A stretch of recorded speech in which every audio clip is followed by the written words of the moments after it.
We're spending a week exploring Vietnam's Mekong Delta, and Can Tho seemed like the perfect starting base. But not everything lived up to hype. Tonight and today feel like a bust. In this video, we'll share 5 things to do in the area and why we don't see ourselves rushing back. Hello. Whenever we arrive somewhere new, we love to head straight for the riverfront. It's usually where you find the real life of a city, and Can Tho was no exception.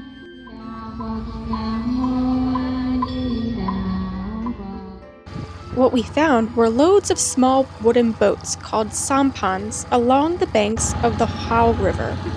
So when a local man asked us if we'd like a ride for $8, we couldn't say no. The cityscape didn't blow me away, and there was quite a bit of trash floating by, but there was still something nice and peaceful about drifting along in the late afternoon light.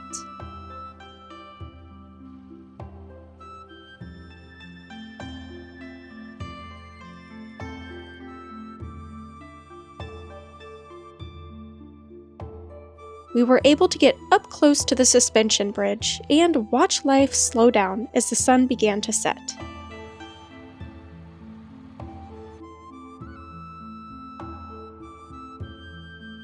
We enjoyed the boat ride enough to agree to go out with our driver again at 5 a.m. to see the floating markets. More on that experience soon. In the evenings, you'll find a night market with food stalls and vendors selling everything from street food to souvenirs. It's not the most impressive night market that we've seen, but it's still worth a stroll, especially if you're looking for a quick bite or want to soak up a bit of the local vibe. One thing we both really enjoyed was watching the city light up at night. A popular spot to take it all in is the Can Tho Love Bridge, a pedestrian walkway that gives you views of the river, the skyline, and plenty of glowing city lights. Locals come here to walk, take photos, or just sit and enjoy the breeze. It's a great place to unwind after dinner and see a different side of the city.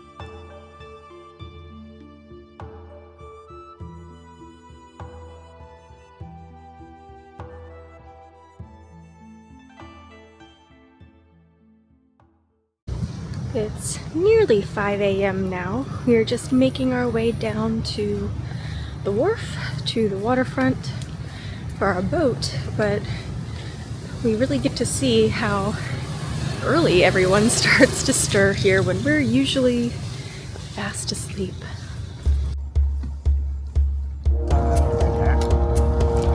Here we go! Under the cover of night, we make our way up the river to Cai Rang Market, one of the largest floating markets in the Mekong Delta. Do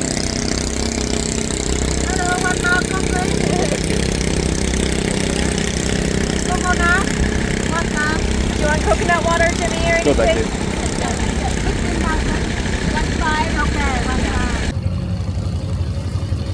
Got my black coffee this morning. It's hard to believe this is how locals have done their shopping for over 100 years, buying fresh produce and goods directly from boats, long before supermarkets or online deliveries were even a thing. But as the sun rises, a different scene comes to light. Instead of locals exchanging goods, we see rows of tourists, ourselves included, floating by in orange vests.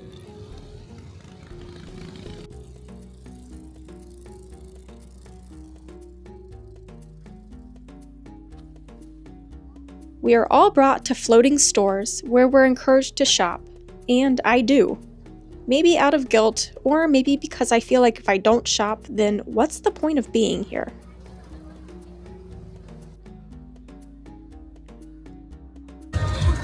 When we docked, they tag you with a number, and so when I bought some coconut candy, they checked what number I had so they knew which stall to credit. Some say the floating markets aren't what they used to be, and it's easy to see why. As Vietnam modernizes, many locals now shop in supermarkets or on land-based markets that are easier to access. And while tourism brings income to the area, it's also changed the rhythm of things. Vendors often arrive earlier to do real business before the tourist boats flood in. By the time we showed up, most of the buying and selling had already come and gone. While there are still many beautiful and unique scenes that will live on in my mind, as we arrive back to land, I feel not only a little seasick, but also like a guilty spectator, like I just contributed to the very thing that's changing this place. And maybe that's part of traveling too. Not everything feels good, but it gives you something to think about. In an effort to redeem the afternoon, we book a grab and head out of town to visit some local farms. Our first stop is a small dragon fruit farm.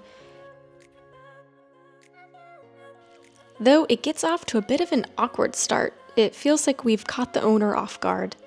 She welcomes us in for a small fee and offers a chilled dragon fruit from our fridge for a little extra. We pay, thank her, and take a walk around the yard to see the trees up close. While I appreciated the gesture and the chance to try the fruit, there wasn't much interaction or explanation, so we wrapped up quickly. I actually found this spot on Google where it has glowing reviews, but for me, it's not something I'd recommend going out of your way for. Next, we head to Vietnam's very first Cacao Farm, home to over 2,000 trees. After a short wait, we're welcomed by the owner himself, Mr. Bean. He walks us through the entire process, from tree to chocolate bar. There are about 30 to 40 beans in one fruit. I show you the bean over there right already.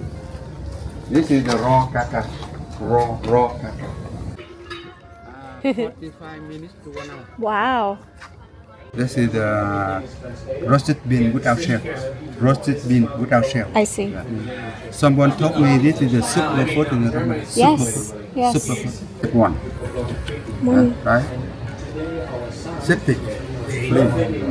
Smells good. Right? This is the cacao Vietnam. No skin. No skin.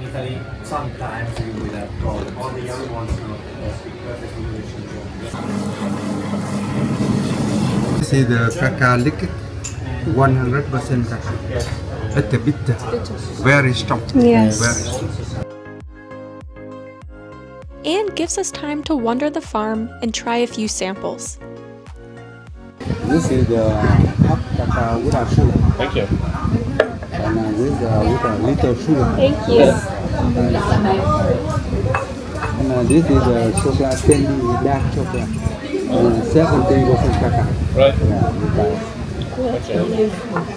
This has no milk, No milk. just sugar. That's sugar and cacao. Right, here you are. Thank you. It felt like a meaningful stop, not just to learn something new, but to support a local business by buying chocolate directly from the source. There was one thing Jimmy really wanted to see, the Can Tho bridge lit up at night. So we grabbed a ride across the river to get a closer look. But when we got there, the lights were already off. I've gotta say, tonight and today feel like a bust. For several days now, Jimmy's really wanted to go to the bridge, the big suspension bridge, because it's well known to light up, have a really nice LED light display, and we finally made it here tonight, and no dice. So with that, our morning floating market tour, where there were about 10 times more tourists than there were any local boats selling anything, plus our little dragon farm visit, our tour, which was mostly just the farm owner giving us a dragon fruit out of her fridge. And it's one of those days where it's just not quite what you expect. And to make matters worse, there was no grabs to get back, so we ended up walking past dark warehouses for nearly half an hour until we finally found a hotel where someone kindly called us a local taxi. Can Tho didn't quite click for us, but that doesn't mean it won't for you. If you do visit, we'd suggest a Sampan boat ride and maybe a visit to the Cacao Farm. Those were the highlights for us. As for the floating market, just go in with managed expectations. It's changed over the years and it helps to know that going in. Next, we head to Bến Tre, a quieter place that surprised us in the best way.